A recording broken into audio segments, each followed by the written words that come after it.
ಮತ್ತು ಮಹಾತ್ಮೆಯನ್ನು ವರ್ಣನೆ ಮಾಡ್ತಾ ಪರಮಾತ್ಮನ ಸ್ವರೂಪ ಎಂಥದ್ದು ಅದ ಅನ್ನುವುದನ್ನು ತಿಳಿಸಿ ಪರಮಾತ್ಮನಿಗೆ ನಮಸ್ಕಾರವನ್ನು ಮಾಡ್ತಾ ಮನುಷ್ಯ ತನ್ನ ಜೀವನದಲ್ಲಿ ಪರಮಾತ್ಮನನ್ನು ಪ್ರಾಪ್ತಿ ಮಾಡಿಕೊಳ್ಳಲೇಬೇಕು ಅಂತಕ್ಕಂಥದ್ದನ್ನು ನಿನ್ನಿನ ದಿವಸ ನಾವೆಲ್ಲ ಕೇಳ್ತಾ ಬಂದಿದ್ವಿ. ಸೂತ ಮಹರ್ಷಿಗಳು ಪರೀಕ್ಷಿತ ರಾಜನಿಗೆ 7 ದಿನದಲ್ಲಿ ಸದ್ಗತಿ ಪ್ರಾಪ್ತಿಯಾಗಿರ್ತಕ್ಕಂಥದ್ದನ್ನು ನಾನು ಕಣ್ಣಾರೆ ಕಂಡೆ, ನಮಗ್ಯಾಕಾಗವಲ್ತು ಅಂತಕ್ಕಂಥ ಪ್ರಶ್ನೆಗೆ ಮಹಾತ್ಮರು ಉತ್ತರ ಹೇಳಿದರು. ನೀನು ಶ್ರೋತ ಇದ್ದಿ ಅಂದ್ರೆ ಪರೀಕ್ಷಿತನಾಗಲೇಬೇಕು. ಉಪದೇಶ ಮಾಡ್ತಕ್ಕಂಥವರು ಸನತ್ಕುಮಾರ ಗುರುಗಳಂತೆ ಇದ್ರು ಅಂದ್ರೆ ಸದ್ಗತಿ ನಿನಗೂ ಆಗತ್ತದ ಅಂತಕ್ಕಂಥದ್ದನ್ನು ನಮ್ಮೆಲ್ಲರಿಗೂ ತಿಳಿಸ್ತಾ, ಪರೀಕ್ಷಿತ ಅವನಲ್ಲಿ ಏನಿತ್ತು ಅಂದ್ರೆ ತಿಳಿದುಕೊಳ್ಳಬೇಕು ಅಂತಕ್ಕಂಥ ಆತುರತ. ಯಾಕಿತ್ತು ಅಂತ ಕೇಳಿದ್ರ ಅವನಿಗೆ ಗೊತ್ತಿತ್ತು ನಾ ಸಾಯವಿದ್ದೀನಿ ಅಂತ. ನಮಗೂ ಗೊತ್ತದ ನಾವು ಸಾಯ್ತೀವಿ ಅಂತ, ಎಂದು ಸಾಯ್ತೀವಿ ಅಂತ ಗೊತ್ತಿಲ್ಲ. ಅವನಿಗೆ 7 ದಿನದಾಗ ಸಾಯ್ತೀನಿ ಅಂತ ಗೊತ್ತಿತ್ತು. ಆದ್ರೆ ನಾವು ಎಂದು ಸಾಯ್ತೀವಿ ಅಂತೀವಿ, ನಾವು 7 ದಿನದಾಗ ಒಂದಿನ ಸಾಯವರೇ ಇದ್ದೀವಿ. ಈ ಕಲ್ಪನೆ ನಮಗಿತ್ತು ಅಂತ ಕೇಳಿದ್ರೆ ಮನುಷ್ಯ ಪರಮಾತ್ಮನ ಪ್ರಾಪ್ತಿಗಾಗಿ ಅವನು ಹಗಲು ರಾತ್ರಿ ಚಡಪಡಿಸ್ತಾನ ಅಂತಕ್ಕಂಥದ್ದನ್ನ ನಮ್ಮೆಲ್ಲರಿಗೂ ತಿಳಿಸಿದ್ರು ನಿನ್ನೆ. ಅದನ್ನ ಭಾಗವತ ಕೇಳೋದ್ರಿಂದ ಏನಾಗುತ್ತದ್ರಿ ಅಂದ್ರೆ ಇವನಿಗೆ ನಿರ್ಭಯತ ಅಂತಕ್ಕಂಥದ್ದು ಬರ್ತದ. ಬಹಳ ಭಯದೊಳಗೆ ಸಿಕ್ಕೊಂಡಿರ್ತಕ್ಕಂಥ ಜೀವನಿಗೆ ಭಯ ಬಿಡಿಸ್ಲಿಕ್ಕಾಗಿನೇ ಬರೆದಿರ್ತಕ್ಕಂಥ ಗ್ರಂಥನೇ ಇದು ಶ್ರೀಮದ್ ಭಾಗವತ ಅಂತ ಹೇಳಿದ್ರು ಅವರು. ಶ್ರೀ ಭಾಗವತ ಮನುಷ್ಯಕೋ ನಿರ್ಭಯ ಬನಾತಾ ಹೈ. ಈ ಭಾಗವತ ಕಥೆ ಏನು ಮಾಡ್ತಂದ್ರ ಮನುಷ್ಯನನ್ನ ನಿರ್ಭೀತನನ್ನಾಗಿ ಮಾಡ್ತದ, ಭಯವನ್ನ ಕಳೀತದ. ಭಾಗವತ ಮೇ ಲಿಖಾ ಹೈ ಕಿ ಧ್ರುವಜಿ ಮೃತ್ಯು ಕೆ ಸಿರ್ ಪರ್ ಪಾವ್ ರಖಕರ್ ಸ್ವರ್ಗ ಮೇ ಗಯೇ ಥೆ. ಈ ಭಾಗವತದೊಳಗ ಮುಂದ ಧ್ರುವನ ಕಥೆ ಬಹಳ ಅದ್ಭುತವಾಗಿ ಬರ್ಕೊಂಡು ಬಂದಿದ್ದಾರೆ ಅವರು. ಧ್ರುವ 7-8 ವರ್ಷದ ಬಾಲಕನಿದ್ರೂ ಸಹಿತ ಅವ ಏನು ಮಾಡಿದ ಅಂದ್ರೆ ಸಾವನ್ನ ಗೆದ್ದ ಅಂತ. ಮೃತ್ಯುವಿನ ತಲೆ ಮೇಲೆ ಕಾಲಿಟ್ಟು ಸ್ವರ್ಗವನ್ನ ಪ್ರವೇಶ ಮಾಡಿದ ಅಂತ ಬರಿತರಂದ ಬಳಿಕ ನಮಗೂ ಕೂಡ ಆ ನಿರ್ಭಯತ ಬರ್ತದ. ಅಷ್ಟೇ, ಇದನ್ನ ನಾವು ಶ್ರದ್ಧೆಯಿಂದ, ಪ್ರೀತಿಯಿಂದ, ಭಕ್ತಿಯಿಂದ ಶ್ರವಣ ಮಾಡಿ ಅವರು ಹೇಳಿದ ಪ್ರಕಾರ ನಡ್ಕೊಂಡು ಹೊಂಟ್ವಿ ಅಂದ್ರ ನಿನಗೂ ಆ ತಾಕತ್ತು ಬರ್ತದ ಅಂತಾರ ಅವರು. ಪರೀಕ್ಷಿತ ರಾಜ समाप्ति में बोले है कि मुझे अब काल का भय नहीं रहा है.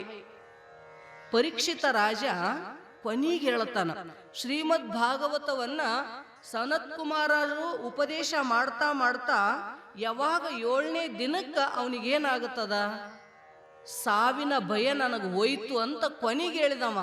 ಅಲ್ಲಿ ತನಕ ಶ್ರವಣ ಮಾಡಿದ ಮಾಡಿದ ಮಾಡಿದ ಯಾವಾಗ ಈ ಗ್ರಂಥದ ಸಮಾಪ್ತಿ ಆಗಕತ್ತದಲ್ಲ ಆ ಸಂದರ್ಭದೊಳಗೆ ಹೇಳಿದ್ನಂತ, ನನಗಿನ್ನ ಕಾಲನ ಭಯ ಇಲ್ಲ, ನನಗೆ ಸಾವಿನ ಭಯ ಇಲ್ಲ.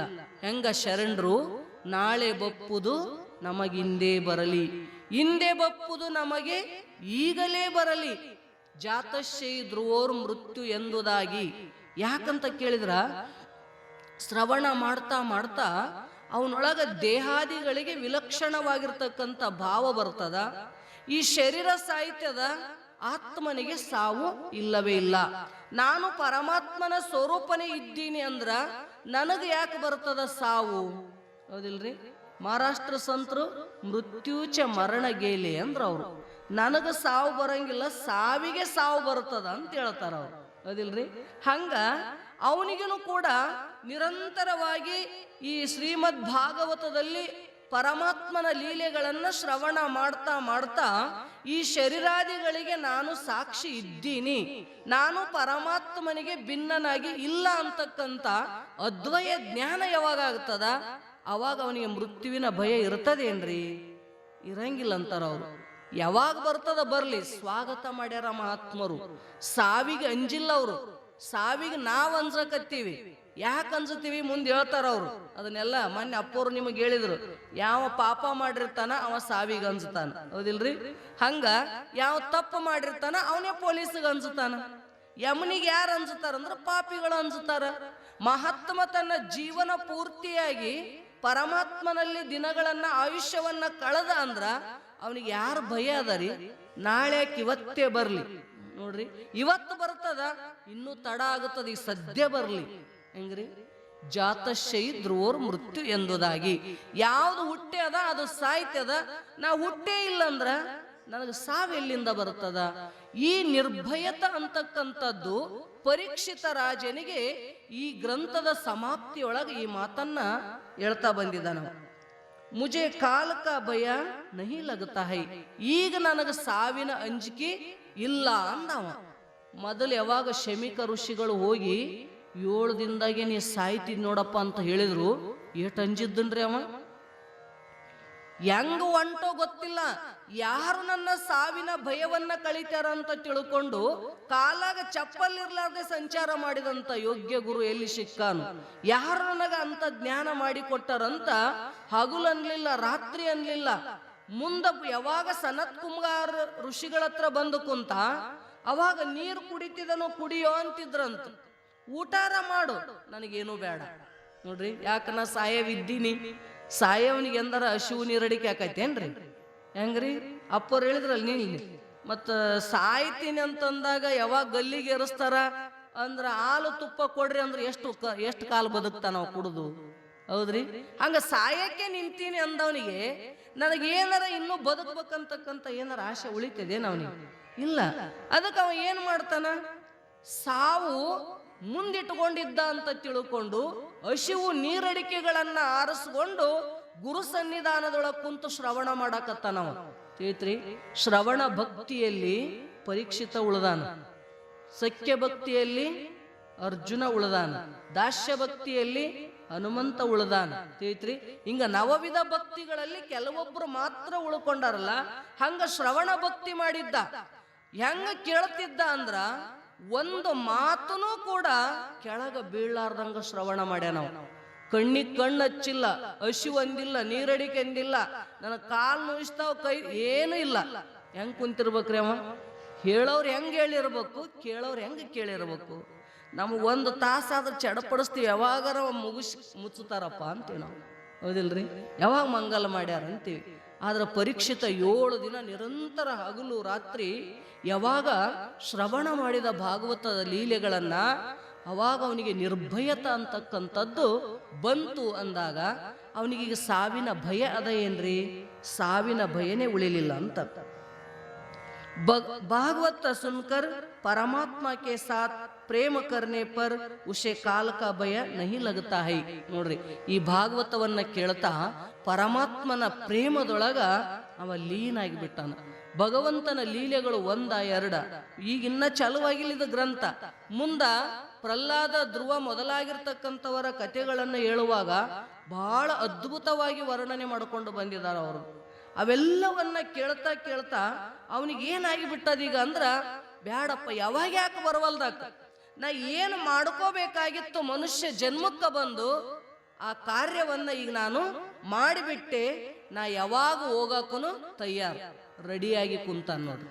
ನಾವು ಹಂಗೆ ಯಾವಾಗ ಬರ್ತದೋ ಗೊತ್ತಿಲ್ಲ, ಮೊದಲು ನಾವು ರೆಡಿ ಆಗ್ಬೇಕು. ವ್ಯವಸ್ಥೆ ಮಾಡ್ಕೊಂಡು ಕುಂತೀವಿ ಅಂದ್ರ ಅಂಜಿಕೆ ಇರಂಗಿಲ್ಲ, ಸಾಯ್ತೀವೋ ಬದುಕ್ತೀವೋ ಅಂತ. ಮತ್ ವ್ಯವಸ್ಥೆನೆ ಮಾಡ್ಕೊಂಡಿಲ್ಲ ಅಂದ್ರೆ ಅನ್ಸ್ಬೇಕಾಗ್ತ. ಹೌದಿಲ್ರಿ? ಅದಕ್ಕೆ ಅವ ವ್ಯವಸ್ಥೆ ಮಾಡ್ಕೊಂಡ. ಕೇಳ್ತಾ ಕೇಳ್ತಾ ಪರಮಾತ್ಮನ ಪ್ರೇಮದೊಳಗ ಮೈ ಮರೆತ ಸಾವಿನ ಭಯವನ್ನ ಕಳ್ಕೊಂಡ. ಜೋ ಭಾಗವತ ಆಶ್ರಯ ಲೇತೆ ಹೇ ವೇ ನಿರ್ಭಯ ಬಂತೆ ಹೇ. ಯಾರು ಈ ಭಾಗವತವನ್ನ ಆಶ್ರಯ ಮಾಡ್ಕೋತಾನ ಅವನು ನಿರ್ಭಯನಾಗಿನೇ ಇರ್ತಾನ. ಲೋಗ ಮೃತ್ಯುಕ್ಕೆ ಅಮಂಗಲ್ ಮಾನ್ತೆ ಹೇ. ನಾವೆಲ್ಲ ಏನ್ ಮಾಡ್ತೀವಿ? ಈ ಮೃತ್ಯು, ಸಾವು ಅಂತಕ್ಕಂಥದ್ದು ಅಮಂಗಲ ಅಂತ ತಿಳ್ಕೋತೀವಿ ನಾವು. ಪರಂತು ಯಹ ಮೃತ್ಯು ಅಮಂಗಲ ನೈ ಹೈ. ಅವ್ರು ಹೇಳ್ತಾರ, ಇದು ಮೃತ್ಯು ಅಮಂಗಲ ಅಂತೀಯಲ್ಲಪ್ಪ, ಇದು ಅಮಂಗಲ ಅಲ್ಲ. ಯಾಕಂತ ಕೇಳಿದ್ರ, ಮೃತ್ಯು ಪರಮಾತ್ಮಕ್ಕೆ ಸೇವಕ ಹೈ. ಅದು ಏನದ? ಪರಮಾತ್ಮನ ಸೇವಕ ಅದ ಮೃತ್ಯು, ಸಾವು. ಅವನ ಆಜ್ಞೆ ಆದ್ರೆ ಅವ ತರ್ಬೇಕಲ್ರಿ ಯಾರನ್ನಾದ್ರು. ಪರಮಾತ್ಮನ ಆಜ್ಞೆ ಇಲ್ದ ಅವನಿಗೇನು ಮಾಡಾಕ ಬರಂಗಿಲ್ಲ. ಭಗವಂತನ ಆದೀನ ಸೇವಕ ಅದಾನ ಅಂದ ಬಳಿಕ ಅದಕ್ಕೆ ಅಮಂಗಲ ಹೆಂಗಂತೀರ ನೀವು? ಪರಮಾತ್ಮ ಮಂಗಲ ಸ್ವರೂಪ ಅದನ, ಅವನ ಸೇವಕನು ಕೂಡ ಮಂಗಲನೇ ಇರುತ್ತಾನಪ್ಪ. ಅಮಂಗಲ ಅಂತ ಯಾಕೆ ತಿಳ್ಕೊತೀರಿ ಆ ಮೃತ್ಯುವಿಗೆ? ಅತ ಮಂಗಲ ಬಿಹೈ, ಅದು ಹೆಂಗದ ಮೃತ್ಯು ಅಂದ್ರ ಅದು ಮಂಗಲನೇ ಅದ. ಶ್ರೀ ಠಾಕೂರ್ ಜಿ ಕೋ ಲಗತಾ ಹೈ ಕಿ ಮೇರಾ ಬಾಲಕ್ ಅಬ್ ಯೋಗ್ಯ ಬನಾ ಹೈ ತೋ ವೆ ಮುझको ಆಜ್ಞಾ ದೇತೆ ಹೈ ಕಿ ಉಸ್ ಜೀವ ಕೋ ಪಕಡ್ ಕರ್ ಲೇ ಆವೋ. ಪರಮಾತ್ಮ ಅಂತನಂತ, ಯಾವಾಗ ನನ್ನ ಮಕ್ಕಳು ಯೋಗ್ಯ ಆದ್ರು, ಪರಿಪೂರ್ಣ ಆದ್ರು ಅಂದ್ರ ಆಜ್ಞೆ ಮಾಡ್ತಾನಂತ ಮೃತ್ಯುವಿಗೆ. ಏನು ಮಾಡ್ಕೋಬೇಕಾಗ್ಯದ, ಭೂಲೋಕಕ್ಕೆ ಹೋಗಿ ಆ ಕೆಲಸ ಮಾಡ್ಯಾರ, ಅವ್ರನ್ನ ಕರ್ಕೊಂಡು ಬಾರಪ್ಪ ಅಂತ ಯಾವಾಗ ಪರಮಾತ್ಮ ಆಜ್ಞೆ ಮಾಡ್ತಾನ, ಅವಾಗನೇ ಮೃತ್ಯು ನಮ್ಮನ್ನ ಕರ್ಕೊಂಡು ಹೋಗಾಕ ಬರ್ತಾನ. ಸುಮ್ಮನೆ ಅವನು ತನ್ನ ಸ್ವಂತ ಇಚ್ಛೆದಿಂದ ನಮ್ಮನ್ನು ಒಯ್ಯಕ್ ಸಾಧ್ಯ ಇಲ್ಲ ಅಂತಾರ ಅವರು. ಜಿಸೆ ಪಾಪ ಕರ್ನೆ ಕಾ ವಿಚಾರ ಭಿ ನಹಿ ಜಾತ್ ಆತಾ ಹೈ ಉಸ್ಕಾ ಮೃತ್ಯು ಮಂಗಲಮಯ ಹೋತಾ ಹೈ. ನೋಡ್ರಿ, ಯಾವನಿಗೆ ಪಾಪ ಮಾಡ್ಬೇಕಂತಕ್ಕಂತ ವಿಚಾರನೆ ಮನುಷ್ಯನಾಗ ಬರಂಗಿಲ್ಲ, ಯಾವ ಮನುಷ್ಯನಿಗೆ? ಪುಣ್ಯಾತ್ಮನಿಗೆ, ಪರಮಾತ್ಮನ ಭಕ್ತನಿಗೆ, ಸದ್ಗುರು ಭಕ್ತ ಇದ್ದ ಅಂದ್ರ ಅವನ ಮನಸ್ಸಿನೊಳಗ ಯಾವತ್ತೂ ಕೂಡ ಪಾಪ ಬುದ್ಧಿ ಬರಂಗಿಲ್ಲ. ನೋಡ್ರಿ ನೀವು, ಪಾಪಿ ಯಾರಾಗ್ತಾನ? ಯಾವ ಭವಿ ಅದನ ಅವನೇ ಪಾಪ ಮಾಡ್ತಾನ್ರಿ. ಭಕ್ತನಾಗಿರ್ತಕ್ಕಂಥವನು ಸದಾ ಪರಮಾತ್ಮನ ಭಕ್ತಿಯೊಳಗ ಲೀನ ಆಗಿದ್ದ ಅಂದ್ರ ಅವ ಪಾಪ ಮಾಡ್ತಾನಂತೀರಿ? ಅವನಿಗೆ ಪಾಪ ಮಾಡಕ್ ಆಗಂಗಿಲ್ಲ. ಅದಕ್ಕೆ ಅವ್ರಂತಾರ, ಯಾವನು ಸದಾ ಪರಮಾತ್ಮನ, ಯಾವ ಮನುಷ್ಯನಲ್ಲಿ ಒಳ್ಳೆ ವಿಚಾರಗಳು ಬರ್ತಾವು, ಪಾಪ ಮಾಡಬಾರ್ದು ಅಂತಕ್ಕಂಥ ವಿಚಾರ ಬರ್ತದ, ಆ ಮನುಷ್ಯನಿಗೆ ಏನಾಗ್ತದಂದ್ರ ಮೃತ್ಯು ಅಂತಕ್ಕಂಥದ್ದು ಮಂಗಲಮಯನೇ ಆಗತದ. ಜೀವನ್ ಮೇ ಮನುಷ್ಯ ಮೃತ್ಯು ಕಾ ಸಚ್ಚಾ ಭಯ ನೈ ರಕ್ತಾ ಹೈ. ಜೀವ ಒಟ್ಟ ಅವನಿಗೆ ಏನದ ಅಂತ ಕೇಳಿದ್ರ ಮೃತ್ಯುವಿನ ಭಯನೇ ಇಲ್ಲ. ನನಗ್ ಸಾವು ಬರ್ತದಲ್ಲಪ್ಪ, ಯಾರ ಸಾವಿಗೆ ಅನ್ಸ್ತಾರೇನ್ರಿ ಇವತ್ತ ನಾಳೆ? ನೋಡ್ರಿ ನೀವು ಹೆಂಗ್ ಹೊಡಿತಿರ್ತಾರ ಗಾಡಿ, ಮೈ ಮೇಲೆ ಕಬರ್ ಇಲ್ದಂಗೆ ಹೊಡಿತಿರ್ತಾರ, ಹೌದ್ರಿ? ನಾ ಸಾಯ್ತೀನಂತ ಒಟ್ಟ ಭಯನೇ ಇಲ್ಲ ಅವನಿಗೆ. ಸಾವಿನ ಭಯ ಯಾಕಿಲ್ಲ ಅಂದ್ರ ಅವನಿಗೆ ಪರಮಾತ್ಮನ ಬಗ್ಗೆ ಭಕ್ತಿನೂ ಇಲ್ಲ, ಪ್ರೇಮನೂ ಇಲ್ಲ, ಅದಕ್ಕೆ ಜೀವದ ಮ್ಯಾಗ ಆಶೆನೂ ಇರಂಗಿಲ್ಲ ಕೆಲವರಿಗೆ, ಹೌದಿಲ್ರಿ? ಏನ್ ಯಾಕೆ ಆಗವಲ್ದಕ್ಕ ಈ ರೀತಿ ಇರ್ತಾನ. ಆದ್ರೆ ಅವ್ರಂತಾರ, ಜೀವನ್ ಮೇ ಮನುಷ್ಯ ಮೃತ್ಯು ಕಾ ಸಚ್ಚಾ ಭಯ ನಹಿ ರಕ್ತ. ಜೀವನದೊಳಗ ಮನುಷ್ಯ ಕರೆ ಸಾವಿನ ಭಯವನ್ನ ಇಟ್ಕೊಳ್ಳಂಗಿಲ್ಲ. ಇಶೀಶೆ ಉಸ್ಕ ಜೀವನ್ ಬಿಗಡ್ತಾ ಹೈ. ಆದ್ದರಿಂದ ಅವನಿಗೆ ಏನಾಗ್ತದ, ಜೀವನ ಬಿಗಡಾಸ್ತದ. ನೋಡ್ರಿ, ಒಳ್ಳೆ ಕೆಲಸ ಮಾಡ್ತಾನೆ ನಾವು, ಅಡ್ಡದಾರಿ ಯಾಕೆ ಹಿಡ್ದ ಅಂದ್ರ ನಾ ಸಾಯ್ತೀನಲ್ಲಪ್ಪ, ನಾ ಸಾಯುವುದ್ರೊಳಗಾಗಿ ಒಳ್ಳೆ ಕಾರ್ಯಗಳನ್ನ ಮಾಡಬೇಕು ಅಂತಕ್ಕಂಥ ವಿಚಾರ ಇಲ್ಲದ ಮನುಷ್ಯ ಏನು ಮಾಡ್ತಾನಂದ್ರ ಪಾಪ ಮಾಡ್ಕೋತ ತಿರುಗುತ್ತಾನ. ಅವನ ಜೀವನದೊಳಗ ಏನಾಗ್ತದ, ಅಲ್ಲೋಲ ಕಲ್ಲೋಲ ಆಗ್ತದ, ದುಃಖ ತಾನೇ ಬರ್ತದ. ಅವ್ರ ಮರಣ ಬಿ ಅಂತ ಕಾಲಮೇ ಮನುಷ್ಯಕೋ ಗಬ್ರಾಹಟ್ ಓತಿ ಹೈ. ಅವಾಗ ಸಾಯ ಹೊತ್ನ್ಯಾಗ ಅವನೇನು ಏನ್ ಮಾಡ್ತಾನ್ರಿ, ಗಾಬರಿಸ್ತಾನ, ನಾ ಸಾಯ್ಬೇಕಲ್ಲ ಅಂತಾನ. ಜೀವನ ಪೂರ್ತಿ ಅವನಿಗೆ ಭಯನೇ ಇಲ್ಲ. ಏನು ಮಾಡಿದ, ಏನು ಮಾಡಬಾರ್ದಾಗಿತ್ತು ಆ ಎಲ್ಲ ಪಾಪಗಳನ್ನ ಮಾಡ್ಕೊಂಡು ಕುಂತ. ಪಾಪ ಮಾಡಿದ ಅಂದ್ರ ಸಾಯ ಮುಂದೆ ಏನಾಗ್ತದ, ಅಂಜಿಕೆ ಬರ್ತದೆ, ಹೌದಿಲ್ರಿ? ಅಂಜ್ಕೋತ ಕುಂದಿರ್ತಾನ. ಅವಾಗ ವಹ ಕಾಲಕ್ಕೆ ಡರೆ ನಹಿ ಕಿಂತು ಅಪನೆ ಕಿಯೇ ಹುಯೇ ಪಾಪೋಂ ಕಿ ಯಾದ್ ಸೆ ಹೋತಿ ಹೈ. ಯಾಕೆ ಅವನಿಗೆ ಗಾಬರಿ ಆಗುತ್ತದ್ರಿ? ಸಾವಿನೊಳಗ ಮನುಷ್ಯನಿಗೆ ಅಂಜಿಕೆ ಯಾಕೆ ಬರುತ್ತದ್ರಿ ಅಂತ ಕೇಳಿದ್ರೆ ಹೇಳ್ತಾರ ಅವರು, ಅವ ಮೃತ್ಯುವಿಗೆ ಅಂಜಕತ್ತಿಲ್ಲವ ಏನ್ರಿ, ಯಮನಿಗೆ ಅಂಜಕತ್ತಿಲ್ಲವ. ಎದಕ್ ಅಂಜಕತ್ತನಂದ್ರ ತಾನು ಮಾಡಿರ್ತಕ್ಕಂಥ ಪಾಪ ನೆನಪಾಗ್ತದಂತ ಅವನಿಗೆ. ಸಾಯುವಾಗ ತಾ ಮಾಡಿರ್ತಕ್ಕಂಥ ಪಾಪದ ನೆನಪಾಯ್ತಂದ್ರ ಅಂಜಿಕೆ ಬರ್ತದ ಅವನಿಗೆ ಅಂತಾರ ಅವರು. ಪಾಪ ಕರ್ತೆ ಸಮಯ್ತೋ ಮನುಷ್ಯ ಡರ್ತಾ ನಹಿ ಹೈ. ಪಾಪ ಮಾಡ ಎಂದರ ಅಂಜೇನೇನ್? ಹೆಂಗ್ ಮಾಡೇನ್ರಿ? ಪ್ರಯತ್ನ ಪೂರ್ವಕವಾಗಿ ಪಾಪ ಮಾಡ್ತಾನ. ಶಾಸ್ತ್ರ ಹೇಳ್ತಾವು ಪ್ರಯತ್ನ ಪೂರ್ವಕವಾಗಿ ನೀನು ಪುಣ್ಯವನ್ನ ಮಾಡು ಅಂತ. ಆದ್ರ ಮನುಷ್ಯ ಪಾಪ ಪ್ರಯತ್ನ ಪೂರ್ವಕ ಮಾಡ್ತಾನ. ಅದಕ್ಕೆ ಪುಣ್ಯಶ್ಯ ಫಲಮಿಚ್ಚಂತಿ ಪುಣ್ಯಂ ನೆಚ್ಚಂತಿ ಮಾನವ, ಪಾಪಶ್ಯ ಫಲಂ ನೆಚ್ಚಂತಿ ಪಾಪಂ ಕುರ್ವಂತಿ ಯತ್ನತಃ. ಹೇಳಿತು ಶಾಸ್ತ್ರ, ಪಾಪದ ಫಲ ದುಃಖ, ಅದು ಬ್ಯಾಡ್ ಅಂತಾನಂತ. ಪಾಪ ಪ್ರಯತ್ನ ಪೂರ್ವಕ ಮಾಡ್ತಾನ. ಪುಣ್ಯದ ಫಲ ಸುಖ ಬೇಕಂತಾನ. ಪುಣ್ಯ ಮಾಡಪ್ಪ ಅಂತ ಹೇಳಿದ್ರ ಪುಣ್ಯ ಮಾಡಕ್ ಆಗಂಗಿಲ್ಲ ಅಂತ ನೀವು ಹೌದಿಲ್ರಿ. ಅದಕ್ಕೆ ಅವ್ರಂತಾರ, ಈ ಮನುಷ್ಯನಿಗೆ ಪಾಪ ಮಾಡ್ಯಾನಂತ ತಿಳ್ಕೊಂಡು ಅವನಿಗೆ ಭಯ ಆಗುತ್ತದೆ ಹೊರತು ನಾ ಸಾಯ್ತೀನಿ ಅಂತಕ್ಕಂಥ ಭಯ ಇಲ್ಲ ಮನುಷ್ಯನಿಗೆ. ಅದಕ್ಕೆ ಅವರು, ಮನುಷ್ಯ ಯಾವಾಗ ಅವನಿಗೆ ಪಾಪ ಮಾಡ್ತಾನಲ್ಲ ಅವಾಗ ಅವನಿಗೆ ಭಯ ಅಂತಕ್ಕಂಥದ್ದು ಇರಂಗನೇ ಇಲ್ಲ. ಡರ್ತಾ ಹೈ ತಬ್ ಜಬ್ಕಿ ಪಾಪೋಂಕಿ ಸಜಾ ಭೋಗತ್ನೆ ಕ ಸಮಯ ಆತಾ ಹೈ. ನೋಡ್ರಿ, ಯಾವಾಗ ಅವನಿಗೆ ಅಂಜಿಕೆ ಬರ್ತದ್ರಿ ಅಂದ್ರ ಆ ಪಾಪದ ಫಲವನ್ನ ಯಾವಾಗ ಅನುಭವಿಸ್ಬೇಕಾಗಿರ್ತದ ನೋಡು ಅವಾಗ ಅಂಜುತ್ತಾನೆ ಹೊರತು ಪಾಪ ಮಾಡುವಾಗ ಯಾವ ಮನುಷ್ಯನು ಕೂಡ ಅಂಜಂಗಿಲ್ಲ. ವ್ಯವಹಾರ ಮೇ ಲೋಗ್ ಏಕ್ ದೂಸರೆ ಕಾ ಭಯ ರಕ್ತೆ ಹೈ. ಪ್ರಪಂಚದೊಳಗೆ ನಾವು ನೋಡ್ತೀವಿ, ಒಬ್ಬರದು ಭಯ ಒಬ್ಬರಿಗೆ ಇರ್ತದೆ, ಹೌದಿಲ್ರಿ. ಮುನಿಮ ಶೇಟ್ ಕಾ ಭಯ ರಕ್ತಾ ಹೈ. ಮುನಿ ಮದಾನಪ್ಪ ಅಂದ್ರೆ ಕೆಲಸ ಮಾಡ್ತಾರ. ಈಗ ನಿಮ್ಮ ಅಂಗಡಿ ಕೆಲ್ಸಕ್ಕೆ ಇಟ್ಕೊಂಡಿರೋ ಒಬ್ಬ ಹುಡುಗ ಅಂತ ತಿಳ್ಕೊರಿ, ಅವ ನಿಮಗ ಅನ್ಸುತ್ತಾನೋ ಇಲ್ಲೋ? ಅನ್ಸುತ್ತಾನ, ಹೌದಿಲ್ರಿ.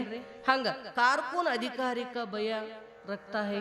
ಒಬ್ಬ ಕಾರ್ಕೂನ್ ಅದಾನಪ್ಪ, ಅವನಿಗೆ ಒಂದು ವ್ಯವಸ್ಥೆ ಮಾಡಾಕ ಅವನಿಗೆ ಕೊಟ್ಟಾರ ಜವಾಬ್ದಾರಿ ಅಂದ್ರ ಆ ಮನುಷ್ಯ ಅಧಿಕಾರಿಗೆ ಅನ್ಸುತ್ತಾನೋ ಇಲ್ಲವ? ಅನ್ಸುತ್ತಾನೆ.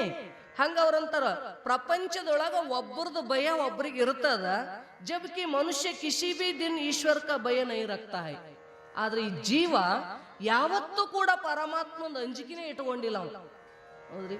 ಪರಮಾತ್ಮನ ಭಯ ಇತ್ತು ಅಂದ್ರ ಪಾಪ ಮಾಡ್ತಿರಂಗಿಲ್ಲ. ಅದ ಇವ ಏನ್ ಮಾಡ್ತಾನ? ಪರಮಾತ್ಮನ ಭಯನೇ ಇವನಿಗೆ ಇಲ್ಲದೆ ಇರೋದ್ರಿಂದ ಇಸ್ಲಿಯೇ ವಹಿ ದುಃಖಿ ಓತಿ ಹೈ. ಆದ್ದರಿಂದ ದೇವರದ ಅಂಜಿಕೆ ಇತ್ತಂದ್ರೆ ಒಂದಿಟ್ಟು ಪುಣ್ಯ ಮಾಡ್ತಿದ್ದಿ, ಒಂದಿಟ್ಟು ಸತ್ಕರ್ಮ ಮಾಡ್ತಿದ್ದಿ, ಧರ್ಮ ಮಾರ್ಗದೊಳಗ ನಡೀತಿದ್ದಿ. ಯಾವಾಗ ನಿನಗ ಪರಮಾತ್ಮಂದೇ ಭಯ ಇಲ್ಲ ಅಂದ್ರ ನೀನು ದುಃಖಿ ಆಗುವುದಂತೂ ನಿಶ್ಚಿತ ಅದ ನೋಡಪ್ಪ ಅಂತ ಹೇಳಿದ್ರು ಅವ್ರು. ಅದಕ್ಕ ಭಾಗವತ ಮನುಷ್ಯಕೋ ನಿರ್ಭಯ ಬನಾತಿ ಹೈ. ಅದು ಭಾಗವತ ಕಥಾ ಏನ್ ಮಾಡ್ತದಂದ್ರ ಮನುಷ್ಯನಿಗೆ ನಿರ್ಭೀತನನ್ನಾಗಿ ಮಾಡ್ತದ. ಶ್ರೀ ಭಾಗವತ का आश्रय लेने से निर्भयता प्राप्त होती है. मैं अपने परमात्मा श्री कृष्ण का अंश हूँ, मैं भगवान का हूँ. ನೋಡ್ರಿ, ಯಾವಾಗ ಪರಮಾತ್ಮನ ಆಶ್ರಯ ಮಾಡಿ ನಿರ್ಭೀತ ಪ್ರಾಪ್ತಿ ಆಗುತ್ತದಲ್ಲ ಅವ ಅಂತಾನಂತ, ಏನು? ನಾನು ಪರಮಾತ್ಮನ ಅಂಶನೇ ಇದ್ದೀನಿ, ಪರಮಾತ್ಮನವನು ನಾನು. ನಮ್ಮೋ ಪರಮಾತ್ಮ ಅಲ್ಲ, ನಾನೇನಿದ್ದೀನಿ? ಪರಮಾತ್ಮನ ಅಂಶಿಕ ಇದ್ದೀನಿ, ಔರವ ಇದ್ದೀನಿ ಅಂತಕ್ಕಂಥ ಭಾವ ಬರ್ತದ. ಕುಚ್ ಪೈಸೆ ಜೇಬ್ ಮೇ ಆ ಜಾಯೆ ತೋ ಮನುಷ್ಯಕೋ ಹಿಮ್ಮತ್ ಆ ಜಾತಿ ಹೈ. ನೋಡ್ರಿ, ಮನುಷ್ಯನಿಗೆ ಏನಾರ ಒಂದು ಕಾರ್ಯಗಳನ್ನ ಮಾಡಿ ಸಂಪತ್ತನ್ನ ಗಳಿಸ್ತಿದ್ದ ಅಂದ್ರ ಅವನ ಕಿಶೆದಾಗ ರೊಕ್ಕ ಬಂದು ಅಂದ್ರೆ ಏನಾಗ್ತದ? ಹಿಮ್ಮತ್ತು ಬರ್ತದ, ಅವನಿಗೆ ಶಕ್ತಿ ಬರ್ತದ, ತಾಕತ್ತು ಬರ್ತದ, ಧೈರ್ಯನೂ ಬರ್ತದ, ಅದಿಲ್ರಿ. ರೊಕ್ಕ ಇತ್ತಂದ್ರ, ರೊಕ್ಕ ಇರ್ಲಿಲ್ಲ ಅಂದ್ರ ಭಯ ಇರಂಗಿಲ್ಲ. ಹಂಗ ತೋ जब आप परमात्मा को हमेशा साथ ही रख कर फिरेंगे तो आप ನಿರ್ಭಯ भी ಬನ್ ಹಿ ಜಾಯೇಗಾ. ನೋಡ್ರಿ, ಹಂಗ ಯಾವ ದುಡ್ಡು ಕಿಶದಾಗ ಇಟ್ಕೊಂಡ ಅಂದ್ರ ನಿರ್ಭೀತನಾಗಿ ಇರ್ತಾನ, ಹಿಮ್ಮತ್ತಿನಿಂದ ಬದುಕ್ತಾನ. ಹಂಗ ಸದಾ ಪರಮಾತ್ಮನನ್ನ ನಿನ್ನ ಸಮೀಪ ಇಟ್ಕೊಂಡಿ, ನಿನ್ನ ಹೃದಯದೊಳಗೆ ಸ್ಥಾಪನೆ ಮಾಡ್ಕೊಂಡಿ ಅಂದ್ರ ನಿನಗೂ ಯಾರ್ದ ಅಂಜಿಕೆ ಅದಪ್ಪ? ಯಾರ್ದದರಿ? ಪರಮಾತ್ಮನಿಂದ ದೂರ ಆದ್ರೆ ಎಲ್ಲರಿಗೂ ಅಂಜಬೇಕು ನಾವು. ಯಾವಾಗ ಪರಮಾತ್ಮನ ಸದಾ ನಾವು ಸ್ಮರಣದೊಳ ಮಾಡ್ಕೋತ ಇದ್ವಿ ಅಂದ್ರ ಯಮನಿಗೂ ಅಂಜುವ ಭಯ ನಿನಗಿಲ್ಲ ಅಂತಾರ ಅವ್ರು. ತಿಳಿತ್ರಿ? ಬಾಲನ ಬಾಂಕನ ಕರಿಸಕ್ಕೆ ಜೋ ಜಗ ವೈರಿ ಹೋಯ್ ಹೇಳ್ತಲ್ಲ ಶಾಸ್ತ್ರ. ಯಾರು ನಿನ್ನ ಒಂದು ಕೂದ್ಲನು ಕೊಂಕ ಮಾಡಕ್ ಸಾಧ್ಯ ಇಲ್ಲ.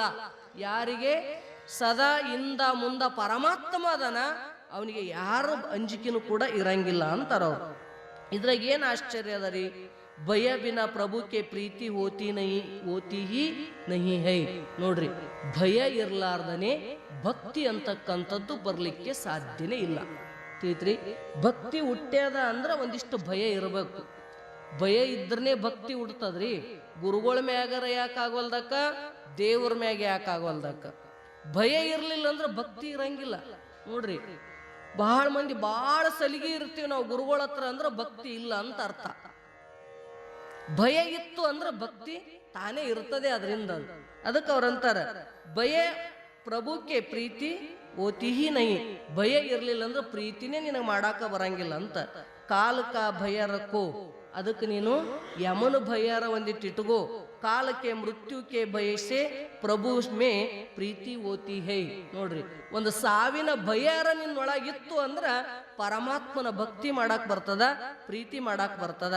ಅತಃ ಕಾಲಕ್ಕಿ ಪಾಪಕ್ಕಿ ಧರ್ಮಕ್ಕಿ ಭೀತಿ ರಕ್ಕೋ. ಅದಕ್ಕೆ ಅವ್ರು ಹೇಳಿದ್ರು, ಒಂದು ಕಾಲದ ಭಯ, ಒಂದು ಪಾಪದ ಭಯ ನಿನ್ನೊಳಗೆ ಇಟ್ಕೊಳಕ್ ಪ್ರಯತ್ನ ಮಾಡಪ್ಪ. ಅದು ಇತ್ತು ಅಂದ್ರೆ ಭಕ್ತಿ ಅಂತಕ್ಕಂಥದ್ದನ್ನ ಮಾಡಕ್ ಬರ್ತದ, ಅದರಿಂದ ನೀನು ನಿರ್ಭೀತನಾಗ್ಲಿಕ್ಕೂ ಬರ್ತದ ಅಂತ. ಮನುಷ್ಯ ಯದಿ ಸದಾ ಕಾಲಕ ಭಯ ರಕ್ಕೇತೋ ಇಸಸೆ ಪಾಪ ನಹಿ ಹೋಗ. ಯಾರಿಗೆ ಸಾಯ್ತೀನಿ ಅಂತಕ್ಕಂಥ ಭಯ ಇರ್ತದ, ಅವನು ಯಾವತ್ತೂ ಕೂಡ ಪಾಪ ಮಾಡಕ್ ಸಾಧ್ಯನೇ ಇಲ್ಲ. ಅಪ್ಪೋರ್ ಕತಿ ಹೇಳಿದ್ರಲ್ಲ ನೀವು ಮೊನ್ನೆ, 2 ಸಲ ಬಂದೋಯ್ತದು, ಹೌದ್ರಿ? ಏನು ಪಾಪ, ಮಹಾತ್ಮನಿಗೂ ಸಾಮಾನ್ಯನಾಗಿರ್ತಕ್ಕಂಥ ಜೀವಾತ್ಮರಿಗೆ ವ್ಯತ್ಯಾಸ ಏನು ಅಂತ ಯಾವಾಗ ಕೇಳಿದ್ರು ಏಕನಾಥ ಮಹಾರಾಜರಿಗೆ, ಅವ್ರು ಅದನ್ನ ಹೇಳಿದ್ರಲ್ಲ, ಅವ ಸದಾ ಸಾವನ್ನ ನೆನಪಿಟ್ಕೊಂಡಿರ್ತಾನಂತ ತಿಳ್ಕೊಂಡು ಧರ್ಮಾತ್ಮನಾಗ್ತಾನ, ಪುಣ್ಯವನ್ನೇ ಮಾಡ್ತಿರ್ತಾನ. ಯಾವನು ಸಾವು ಮುಂದಿಟ್ಕೊಳ್ಳಿಲ್ಲ ಅಂದ್ರೆ ಪಾಪ ಮಾಡ್ಕೋತ ತಿರುಗುತ್ತಾನ. ಕತಿ ಕೇಳಿದ್ವಲ್ಲ ಏಕನಾಥ್ ಮಹಾರಾಜರು ನಾವು.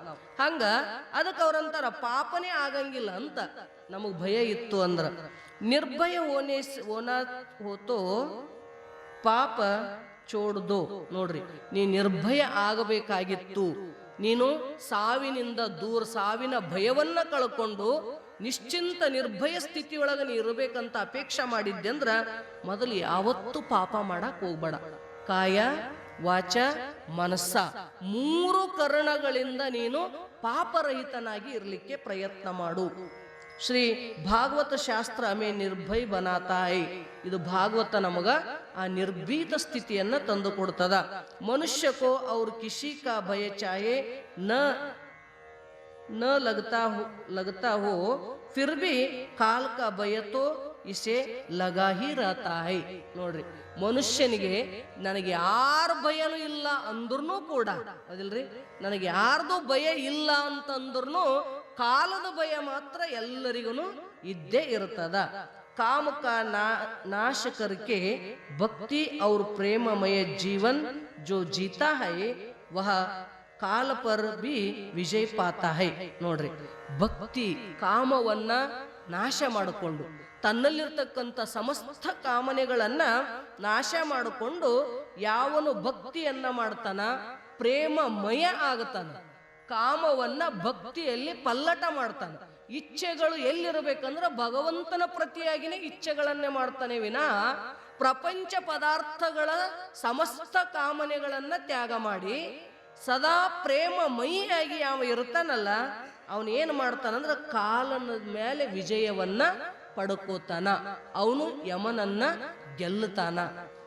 ಧ್ರುವನಿಗೇನಿತ್ರಿ, ಧ್ರುವನ ಹತ್ರ ಏನಿತ್ತು? 7-8 ವರ್ಷದ ಮಗುರಿ. ಅದು ಎಷ್ಟು ಅವನಿಗೆ ಒಟ್ಟು ಪರಮಾತ್ಮನ ದರ್ಶನ ಮಾಡ್ಕೋಬೇಕು. ತೊಡಿ ಮೇಲೆ ಕುಂದ್ರಾಕು ಬರುತ್ತ ಪರಮಾತ್ಮನ ತೊಡಿ ಮೇಲೆ. ನಿಮ್ಮ ಅಪ್ಪನ ತೊಡಿ ಮೇಲೆ ಯಾಕೋ ನೀ ಪರಮಾತ್ಮನ ತೊಡಿ ಮೇಲೆ ಕೂಡಕ್ಕೂ ಬರುತ್ತಾ. ಒಂದೇ ಒಂದು ಮಾತು, ನಾ ಪರಮಾತ್ಮನ ಪ್ರಾಪ್ತಿ ಮಾಡ್ಕೋಬೇಕಂತ ಹೊಂಟ. ಅವನಿಗೆ ಏನ್ ಕಡಿಮೆ ಇತ್ರಿ? ರಾಜ್ಯನೇ ಇತ್ತು ಕರೆ, ಆದ್ರೂ ಸಹಿತ ರಾತ್ರಿ ಮನಿ ಬಿಟ್ಟು ಹೊಂಟಂತ. ಮೈತುಂಬ ಬಂಗಾರದ ಒಂದು ಶಾಲ್ ಹೊಚ್ಕೊಂಡ ಹೊಂಟ ಬಿಟ್ಟ. ಹಂಗೆ ದೇವ್ರು ನೋಡ್ಬೇಕು, ನಾ ದೇವ್ರನ್ನ ಕಾಣಬೇಕು ಅಂತ ಹೋಗುವಾಗ ಮಧ್ಯದೊಳಗ ಕಳ್ಳರು ಕಳತನ ಮಾಡ್ಬೇಕಂತ ಕುಂತ್ಕೊಂಡಿದ್ರ ಅವ್ರು. ಆ ದಾರಿಯಿಂದ ಯಾರು ಜನನೇ ಹೋಗೋದ್ ಬಿಟ್ಟಿದ್ರಿ, ಇವಾಗ ಕಳ್ಳರಲ್ಲಿ ವಾಸ ಮಾಡ್ಯಾರಂತ. ಇದಕ್ಕೇನು ಗೊತ್ತು? ಸಣ್ಣ 7-8 ವರ್ಷದ ಮಗು ಅದು. ಹೊಂಟಿದ್ದವ ಹಂಗೆ ಹೊಂಟಿದ್ದ, ಮೈ ತುಂಬ ಶಾಲ್ ಹೊಚ್ಕೊಂಡು, ಕೈ ಅಟ್ಟೆ ಹೊರಗಿದ್ದು, ಕೈ ಒಳಗ ಬಂಗಾರದ ಕಡಗ ಗಿಡಗ ಹಾಕೊಂಡಿದ್ದಲ್ಲ. ದೂರಿಂದ ಕಳ್ಳ ನೋಡಿದ, ಅದ್ರೊಳಗ ಒಬ್ಬ ಎಡ್ಡಿದ್ದಲ್ಲ, ಅವ ನೋಡಿದ ಧ್ರುವನ್ನ. ಯಾವುದೋ ಒಂದು ಹುಡುಗ ಬರಾಕತ್ತದ, ನೋಡಾಕರ ರಾಜಕುಮಾರ್ನಂಗ ಕಾಣ್ತದ, ಮೈತುಂಬ ಬಂಗಾರ ಇದ್ದಂಗ ಕಾಣ್ತಾವು. ಸಿಕ್ತು ನಮಗೊಂದು ಗಿರಾಕಿ ಅಂದವ. ಎಷ್ಟೋ ದಿನದಿಂದ ಕಾಯ್ತಿದ್ವಿ, ನಮ್ ಸಂಸಾರ ಹೆಂಗ ನಡೆಸ್ಬೇಕಂತ ಚಿಂತೆಯಾಗಿತ್ತು, ಇವತ್ತು ಸಿಕ್ತಲ್ಲ ಅಂತ ತಿಳ್ಕೊಂಡು ನೋಡ್ತಿದ್ರು. ಹುಡುಗ ಬರ್ತಿತ್ತು. ಬರೋದ್ರೊಳಗ ಒಬ್ಬ ಬಂದ, ಎಲ್ಲಿಗೊಂಟಿ ಅಂತ ಕೇಳಿದ. ನಾನು ವಿಷ್ಣು ಪರಮಾತ್ಮನನ್ನು ಹುಡುಕಾಕ್ ಹೊಂಟೀನಿ ಅಂದಂತವ. ನಕ್ರವ್ರು, ಎಲ್ಲಿದನ ಪರಮಾತ್ಮ? ನನಗೆ ತೋರಿಸ್ತೀರೇನ್ ನೀವು ಅಂತ ಕೇಳಿದ ಅವರಿಗೆ. ತೋರಿಸ್ತೀವಲ್ಲ, ತೋರಿಸಿದ್ರೆ ನನಗೆ ಪರಮಾತ್ಮ ನಾನು ಅರ್ಜೆಂಟ್ ನೋಡ್ಬೇಕು, ಅವನ ಜೊತೆ ಮಾತಾಡ್ಬೇಕು ಅಂತದ. ಅಂದ ತಕ್ಷಣ ಹಂಗಾರ ನಿನ್ನ ಕೈಯಾಗಿನ ಎಲ್ಲ ಕೊಡು ನಮಗೆ ಬಂಗಾರ ಅಂದು ಅಂತ ಅವರು. ಆಯ್ತು ಹೀಗೆ ತಗೊಂಡು ಬಿಡು ಅಂತ ಕೈಯೊಳಗಿನ ಬಿಚ್ಚಿ ಕೊಟ್ಟ, ಕೊಳ್ಳಾಗ ಹಾಕೊಂಡಿದ್ದ ಅವು ಬಿಚ್ಚಿ ಕೊಟ್ಟ, ಕಿವಿಯೊಳಗ ಬಂಗಾರದ ಇದ್ದು ಅವನು ಬಿಚ್ಚಿ ಕೊಟ್ಟ. ಮೊದಲು ನನಗೆ ಪರಮಾತ್ಮನು ತೋರಿಸ್ರಿ ಅಂತಿತ್ತು ಹುಡುಗ. ಎಷ್ಟು ಆತುರತ ಅವನಿಗೆ ದೇವರನ್ನ ಕಾಣಬೇಕನ್ನೋದು. ಯಾವ ಕಾಮನೆಗಳು ಉಳಿದಿಲ್ಲಲ್ಲಿ, ಪರಮಾತ್ಮ ಒಬ್ಬನೇ ಉಳ್ಕೊಂಡನ ಅವನಿಗೆ. ತಿಳಿತ್ರಿ, ನನಗೆ ತೋರಿಸ್ರಿ ಪರಮಾತ್ಮನಂದ. ಎಲ್ಲ ಬಂಗಾರ ಕಸ್ಕೊಂಡ್ರು, ನಡಿ ತೋರಿಸ್ತೀನಿ ಅಂತ ಕರ್ಕೊಂಡು ಹೋದ್ರು. ಎಲ್ಲಿಗೆ ಹೋದ್ರು ಅಂದ್ರೆ ಎತ್ತರ ಇರ್ತಕ್ಕಂಥ ಜಾಗಕ್ಕೆ ಕರ್ಕೊಂಡು ಹೋಗಿ ಅದರಿಂದ ತಳಗ ಕಡ್ಡದಾಗ ನುಗ್ಗಿಸ್ಬೇಕಂತಿದ್ರು. ವೈಕುಂಠದಲ್ಲಿ ಕುಂತಿರ್ತಕ್ಕಂಥ ಲಕ್ಷ್ಮಿಗೆ ಸಹನ ಆಗ್ಲಿಲ್ಲ ನೋಡ್ರಿ. ಭಗವತಿ ಅಂತಾಳೆ, ಹೇ ಪರಮಾತ್ಮ, ಏನು ತಿಳಿಲಾರ್ದ ಮಗು ನೀನು ಬೇಕಂತ ಬಂದ್ರ ಪಾಪಿಗಳು ಅವನನ್ನ ಕೊಲ್ಲಕ ಪ್ರಯತ್ನ ಮಾಡ್ತಾರಲ್ಲ, ಏನಾದ್ರೂ ಮಾಡ್ರಿ ಅಂದ್ಲಂತ. ನಾ ಯಾಕೆ ಮಾಡ್ಲಿ ಅಂದ. ನೀ ಮಾಡಿಲ್ಲ ಅಂದ್ರ ಬಿಡು, ನನ್ನ ಮಗು ಅದ ಅಂತಳಾಕಿ. ಯಾಕ ನಿನ್ನನ್ನ ಹುಡುಕಾಕ ಹೊಂಟಾನಂದ್ರ ಅವ ನನಗ್ ಮಗ, ನಾನು ಅವನ್ನ ರಕ್ಷಣೆ ಮಾಡ್ತೀನಿ ಅಂತ ತಿಳ್ಕೊಂಡು ಆ ಲಕ್ಷ್ಮಿ ಏನು ಮಾಡಿದ್ಲಂದ್ರ ಹಾವಾಗಿ ಬಂದು ಕಚ್ಚಿದ್ಲಂತ ಅವ್ರನ್ನೆಲ್ಲ. ಹಾವಾಗಿ ಬಂದು ಕಚ್ಚಿ ಕಚ್ಚಿ ಎಲ್ಲರನ್ನೂ ಕೊಂದ್ಲು. ಕಳ್ಳರನ್ನ ಕೊಂದ ಬಳಿಕ ಆಶ್ಚರ್ಯ ಆಯ್ತು. ಎಲ್ಲರೂ ಸತ್ತು ಬಿದ್ದದ್ದು ನೋಡಿ ಗಾಬರಾಶಿದ ಧ್ರುವ. ಅವಾಗ ಆಕಿ ಅಂತಳ, ಯಾಕೆ ಬಂದಿದೆಯಪ್ಪ, ವಾಪಸ್ ಮನೆಗೆ ಹೋಗಿ ನಿಮ್ ತಾಯಿ ದಾರಿ ನೋಡ್ತಾಳ, ದಾರಿ ಕಾಯಕತ್ತಾಳ, ಹೋಗು ಅಂತಳ. ಇಲ್ಲ ಇಲ್ಲ, ನಾನು ವಿಷ್ಣುನ ಕಾಣ ತನಕ ವಾಪಸ್ ಹೋಗಂಗಿಲ್ಲ ನೋಡ್ರಿ.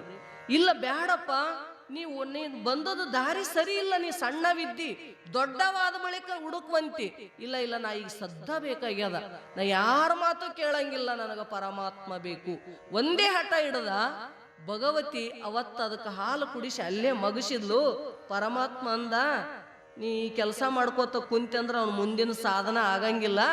ಅದಕ್ಕೆ ನಾರದನ ಭೇಟಿ ಮಾಡಿಸಿದವ. ನಾರದ ಭೇಟಿ ಮಾಡಿಸಿದ ಬಳಿಕ ನಾರದ ಅವನಿಗೆ ದಾರಿ ಹೇಳಿದ, ಮಂತ್ರ ಕೊಟ್ಟ. ಮುಂದ ದೊಡ್ಡ ಕತಿದ್ರು. ಒಂದು ಹೇಳಕ್ ತಾತ್ಪರ್ಯ ಏನಂದ್ರ, ಸಣ್ಣ ವಯಸ್ಸಿನಲ್ಲಿ ಮಗುವಿನ ಮನಸ್ಸಿನೊಳಗ ಯಾವುದೊಂದು ಬೇಕು ಅಂತಕ್ಕಂಥ ಬಯಕೆಗಳು ಯಾವಾಗ ಸಂಪೂರ್ಣ ನಾಶ ಆದವು, ಅಲ್ಲಿ ಉಳಿದಿತ್ತು ಒಂದೇ ಭಗವಂತನ ಪ್ರೇಮ.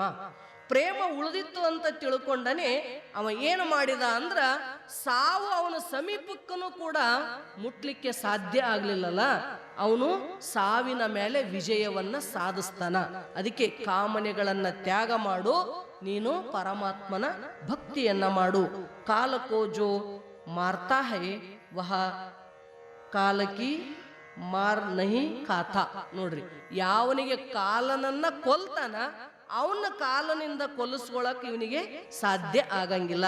ಯಾಕಂತ ಕೇಳಿದ್ರ ಅವನು ಕಾಲವನ್ನೇ ಕೊಂದಾನಂದ ಬಳಿಕ ಅವನ್ ಹೆಂಗ ಕಾಲ ಕೊಲ್ಲುತ್ತದ್ರಿ, ಕೊಲ್ಲಾಕ ಬರಂಗಿಲ್ಲ ಅಂತಾರ ಅವ್ರು. ಕಾಮಕಿ ಕಾಲಕಿ ಮಾರ್ನೆ ಸೆ ಚೂಟ್ನ ಹೋತೋ ಪರಮಾತ್ಮ ಕೆ ಸಾಥ್ ಅತಿಶಯ ಪ್ರೇಮ ಕರ್ನ ಹೋಗ.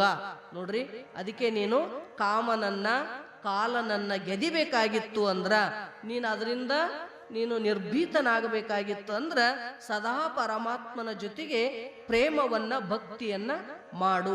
ಈಶ್ವರ ಸೆ ಪ್ರೇಮ ಕಿಯೇ ಬಿನಾ ಏ ಕಾಮ ಕ್ರೋಧ ಆದಿ ವಿಕಾರ ಜಾತೆ ನಹಿ ಹೈ. ಎಲ್ಲಿ ತನಕ ನೀನು ಪರಮಾತ್ಮನ ಪ್ರೇಮ ಮಾಡಂಗಿಲ್ಲ, ಅಲ್ಲಿ ತನಕ ಕಾಮಕ್ರೋಧಾದಿಗಳು ನಿನ್ನನ್ನು ಬಿಟ್ಟು ದೂರ ಸರಿಯಕ ಸಾಧ್ಯನೇ ಇಲ್ಲ. ಕಾಮ ಇತ್ತು ಪರಮಾತ್ಮ ಇರಂಗಿಲ್ಲ, ಪರಮಾತ್ಮ ಇದ್ದ ಕಾಮ ಇರಂಗಿಲ್ಲ. ಎಲ್ಲಿ ಪರ್ಯಂತರವಾಗಿ ಸೀತಾ ಪರಮಾತ್ಮನನ್ನೇ ನನ್ನ ದೈವ ಅಂತ ತಿಳ್ಕೊಂಡು ಅವನ ಬೆನ್ನತ್ತಿ ಹೊಂಟಿದ್ಲು. ಸದಾ ಅವನ ಜೊತೆಗೆ ಇದ್ದ ರಾಮ, ಆಕಿ ಜೊತೆಗೆ ಇದ್ದಲ್ರಿ. ಒಂದು ಕ್ಷಣನೂ ಕೂಡ ಪರಮಾತ್ಮನ ಬಿಟ್ಟಿದ್ದಿದ್ದಿಲ್ಲ ಆಕಿ. ಏನಿತ್ತು ಕಾಮ ಆಕಿ ಒಳಗ? ಕಾಮನೇ ಇರ್ಲಿಲ್ಲ, ಹೌದಿಲ್ರಿ? ಕಾಮ ಇಲ್ಲಂತ ರಾಮನು ಬೆನ್ನತ್ತಿ ಬಂದಿಲ್ರಿ. ಕಾಮ ಇತ್ತಂದ್ರ ಅಲ್ಲೇ ಕುಂದಿರ್ತಿದ್ಲ ಅರಮನೆಯಾಗ. ಯಾಕ? ಕೈ ರಾಮನಿಗಷ್ಟೇ ವನವಾಸ ಹೇಳಿದ್ಲೇ ವಿನಃ ಆಕಿಗೆ ಹೇಳಿರ್ಲಿಲ್ಲಲ್ಲ ಆಕಿ. ಆದ್ರೂ ಕೂಡ ನನಗ ಪರಮಾತ್ಮನೇ ಬೇಕು ಅಂತ ಯಾವಾಗ ಬೆನ್ನತ್ತಿದ್ಲು, ಕಾಮಗಳು ದೂರ ಆದವು, ಪರಮಾತ್ಮ ಇದ್ದ. ಯಾವಾಗ ಬಂದು ಅರಣ್ಯದಲ್ಲಿ ವಾಸ ಮಾಡ್ತಕ್ಕಂಥ ಸಮಯದೊಳಗ ಬಂಗಾರ ಜಿಂಕಿಯ ಇಚ್ಛೆ ಆಯ್ತು, ಪರಮಾತ್ಮ ದೂರ ಆದ. ದೂರ ಆದ್ನಿಲ್ರಿ, ಎಷ್ಟು ದೂರ ಆದನ್ರಿ? ಹಗಲು ರಾತ್ರಿ ಅಳಬೇಕಾಯ್ತಲ್ಲ ಅಕ್ಕಿದ್ದು. ನೋಡ್ರಿ ನೀವು ಎಷ್ಟು ಕಷ್ಟ ಅನುಭವಿಸಿದ್ಲು. ಒಂದು ಕ್ಷಣ ಪರಮಾತ್ಮನನ್ನ ದೂರ ಮಾಡಿಕೊಂಡಿರ್ತಕ್ಕಂಥ ಸೀತಾ ತನ್ನ ಜೀವನದೊಳಗ ಆಗ್ಲಾರ್ದಂತ ದುರ್ಘಟನೆಗಳನ್ನ ಅನುಭವಿಸಿದ್ಲಲ್ಲ. ನಾವು ಹೆಂಗ್ರಿ ಪರಮಾತ್ಮನ ಬಿಟ್ಟು ದೂರ ಇದ್ದು ಸುಖಿ ಇರಕ್ಕಾಗ್ತದ? ನಾವು ಅದಕ್ಕೆ ದುಃಖಿಯಾಗಿವಿ. ಯಾಕೆ ನಾವು ಕ್ಷಣ ಕ್ಷಣಕ್ಕೆ ಇಷ್ಟು ಕಷ್ಟಗಳನ್ನ ಅನುಭವಿಸ್ತೀವಿ? ಅವ್ರು ಒಂದು ಕ್ಷಣ ದೂರ ಮಾಡ್ಕೊಂಡಾರ, ನಾವೆತ್ತೋ ಪರಮಾತ್ಮ ಎತ್ತು. ನಮ್ದೆರಡು ದೂರದ ಪರಮಾತ್ಮನಿಗೂ ನಮಗೂ, ಹೌದಿಲ್ರಿ? ಮತ್ತು ದುಃಖಿ ಆಗದ್ ಸಹಜನೇ ಅದು. ಅದಕ್ಕ ಜಹ ಕಾಮ ಹೈ ವಹ ರಾಮ ನಹಿ, ಜಹ ರಾಮ ಹೈ ವಹ ಕಾಮ ನಹಿ. ಎಲ್ಲಿ ಕಾಮ ಇರ್ತದ ಅಲ್ಲಿ ಪರಮಾತ್ಮ ಇಲ್ಲ, ಪರಮಾತ್ಮ ಇದ್ದಲ್ಲಿ ಕಾಮನೆಗಳಿಲ್ಲ. ಈ ಕಾಮಕ್ರೋಧಾದಿ ಸಮಸ್ತ ವಿಕಾರಗಳನ್ನ ಕಳ್ಕೋಬೇಕಾಗಿತ್ತಂದ್ರ ನೀ ಪರಮಾತ್ಮನನ್ನೇ ಪ್ರೇಮ ಮಾಡು. ಪರಮಾತ್ಮಕ್ಕೆ ಸಾಥ್ ಪ್ರೇಮ ಕರೆಂಗೆ ತೋ ಕಾಲ ಕಾ ಭಯ ಲಗೇಗಾ ಹಿ ನಹಿ. ನೀ ಪರಮಾತ್ಮನ ಪ್ರೇಮ ಮಾಡಿದ್ರೆ ಕಾಲದ ಭಯ ನಿನಗೆ ಎಳ್ಳಿನಷ್ಟು ಇರಂಗನೇ ಇಲ್ಲ. ಧ್ರುವಜಿ ಮೃತ್ಯುಕ್ಕೆ ಶಿರ್ಪರ್ ಪಾವರಕಕರ್ ವೈಕುಂಠ ಧಾಮಮೇ ಗಯೇತೆ. ನೋಡ್ರಿ, ಧ್ರುವ ಮೃತ್ಯುವಿನ ತಲೆ ಮೇಲೆ ಕಾಲು ಕೊಟ್ಟು ವೈಕುಂಠವನ್ನ ಪ್ರವೇಶ ಮಾಡಿದ ಅಂತಕ್ಕಂಥ ಕಥೆಯನ್ನ ನಾವು ಕೇಳುತ್ತೀವಿ. ಕಾಲಹಿ ತಕ್ಷಕ ನಾಗಕ ಸ್ವರೂಪ ಹೈ. ಕಾಲ ಅಂದ್ರನೆ ತಕ್ಷಕ ನಾಗದ ಸ್ವರೂಪ ಅದು. ಕಾಲ ತಕ್ಷಕ ಕಿಶಿಕೋ ನಹಿ ಚೋಡ್ತಾ. ಅದು ಯಾರನ್ನೂ ಕೂಡ ಬಿಡ್ಲಿಕ್ಕೆ ಸಾಧ್ಯನೇ ಇಲ್ಲ. ಎಲ್ಲರಿಗೂ ಒಂದು ದಿನ ಅದು ಕಚ್ಚುತ್ತದೆ. ಕಿಶಿ ಪರ್ ಬಿ ಇಸ್ ಕಾಲಕೋ ದಯಾ ನಹಿ ಆತಿ. ನೋಡ್ರಿ, ಯಾರ ಮ್ಯಾಗನೂ ಕೂಡ ಅದಕ್ಕೆ ಮಾತ್ರ ದಯ ಬರ್ಲಿಕ್ಕೆ ಸಾಧ್ಯನೇ ಇಲ್ಲ. ಅದಕ್ಕೆ ಯಮಶ್ಯ ಕರುಣಂ ನಾಸ್ತಿ ತಸ್ಮಾತ್ ಜಾಗ್ರತ ಜಾಗ್ರತ ಜಾಗ್ರತ. ಶಾಸ್ತ್ರ ಹೇಳ್ತದ, ಯಾರಿಗಾರ ಕರುಣ ಬಂದಿತ್ತು, ಯಮನಿಗೆ ಮಾತ್ರ ಯಾರ ಮ್ಯಾಗೂ ಕರುಣ ಬರಂಗಿಲ್ಲಪ್ಪ. ಅದಕ್ಕೆ ಮೊದಲೇ ಎಚ್ಚರ ಆಗಿಬಿಡು ಅಂತಾರ ಅವ್ರು. ಎಚ್ಚರ ಆಗು, ಏನು ಮಾಡೋದದ, ಏನು ಸಾಧಿಸೋದದ, ಅದು ಸಾಧಿಸ್ಕೊಂಡು ನಿಶ್ಚಿಂತನಾಗಿದ್ದಿ ಅಂದ್ರ ಅವನಿಗಿನೂ ಅಂಜ ಜರುರತ್ತಿಲ್ಲ. ಯಾಕ ಅವ ಯಾರನ್ನು ಬಿಡಂಗಿಲ್ಲ, ಯಾರ ಮ್ಯಾಗೂ ದಯನು ಬರಂಗಿಲ್ಲ ಅವನಿಗೆ. ಅತಃ ಇಶಿ ಜನ್ಮ ಮೇ ಹಿ ಇಸ್ ಕಾಲ್ ಪರ್ ವಿಜಯ ಪ್ರಾಪ್ತ ಕರೋ. ಅದಕ್ಕೆ ಈ ಜನ್ಮದೊಳಗೆ ನೀನು ಈ ಕಾಲನ ಮೇಲೆ ವಿಜಯವನ್ನ ಪ್ರಾಪ್ತಿ ಮಾಡ್ಕೋ. ಜಬ್ ಜನ್ಮ ಹೋತಾ ಹೈ ಉಸಿ ಸಮಯ ಹಿ ಮೃತ್ಯು ಕಾಲ ಅವ್ರ ಮೃತ್ಯು ಕಾರಣ ನಿಶ್ಚಿತ ಕಿಯೇ ಜಾತಾ ಹೈ. ನೋಡ್ರಿ, ಯಾವಾಗ ನಾವು ಹುಟ್ಟಿವಿ ಅವಾಗನೇ ನಮ್ಮ ಮೃತ್ಯು ಅಂತಕ್ಕಂಥದ್ದು ನಿಶ್ಚಿತವಾಗಿ ಅದ. ಅಂದ ಬಳಿಕ ಜನ್ಮದ ಜೊತೆಗೇನೆ ಮರಣ ಕೂಡಿ ಬಂದದೆ. ಮರಣ ಯಾವಾಗ ಚಲವಾಗ್ಯದ? ಎಂದು ಹುಟ್ಟಿದೆ ಅಂದೇ ಸಾಯಕತ್ತಿದೆ ಅಂತ. ಜನ್ಮ ಜನ್ಮ ಅಲ್ಲಿ ಜನ್ ಅಂದ್ರ ಹುಟ್ಟು, ಮ ಅಂದ್ರ ಮರಣ, ಎರಡು. ಅದಕ್ಕೆ ಜನನದೊಡನೆ ಮರಣವನ್ನು ಅಂಟಿಸಿರುವೆ ಏತಕ್ಕೆ ಆಡ್ತಾರ. ನೋಡ್ರಿ, ಪರಮಾತ್ಮ ಜನನದ ಜೊತೆಗೆ ಮರಣನೇ ಕೂಡಿಸಿಟ್ಟಾನ. ನಮ್ಗೆ ಯಾರಿಗೂ ಗೊತ್ತಿಲ್ಲ, ನಾವು ಹುಟ್ಟಬ್ಬ ಅಂತ ಆಚರಣೆ ಮಾಡ್ಕೊಳಕತ್ತೀವಿ. ಪ್ರತಿ ಕ್ಷಣ ಸಾಯಕತ್ತೀವಿ. ಸಾವಿಂದ ನಮಗ್ ಒಟ್ಟ ನೆನಪೇ ಇಲ್ಲಲ್ಲ. ಅದಕ್ಕೆ ಮಹಾತ್ಮರಂತಾರಪ್ಪ, ನೀನು ಯಾವಾಗ ಹುಟ್ಟಿದೆಲ್ಲ ಅಂದೇ ನಿನ್ನ ಸಾವು ನಿಶ್ಚಿತ ಅದ. ಅದು ಕಾರಣ ಅದನೇ. ಅದಕ್ಕ ಈ ಸಾವನ್ನ ಗೆದಿಬೇಕಾಗಿತ್ತಂದ್ರ ಪರಮಾತ್ಮನ ಪ್ರೇಮವನ್ನ ಮಾಡು ಅಂತಕ್ಕಂಥ ಮಾತನ್ನ ಈ ಭಾಗವತದೊಳಗ ಅನಂತ ಉದಾಹರಣೆಗಳಿಂದ ನಮ್ಮೆಲ್ಲರಿಗೂ ತಿಳಿಸ್ತಾ ಇದ್ದಾರ. ಇನ್ನು ವಿಶೇಷವಾಗಿ ತಿಳಿಸೋರಿದಾರ. ಮತ್ತ ನಾಳೆ ದಿವಸ ಚಿಂತನ ಮಾಡೋಣ. ಇದೇ ವಿಷಯವನ್ನ ಸದ್ಗುರು ಅಪ್ಪಾಜಿಯವರು ನಮ್ಮೆಲ್ಲರಿಗೂ ಸವಿಸ್ತಾರವಾಗಿ ತಿಳಿಸ್ತಾರಂತ ಹೇಳ್ತಾ ನನ್ನ ಎರಡು ತುದಲ್ ನುಡಿಗಳನ್ನು ಸದ್ಗುರುನಾಥ್ ನಡಿದ ಅವರುಗಳಲ್ಲಿ ಅರ್ಪಿಸ್ತಾ ಇದ್ದೀನಿ.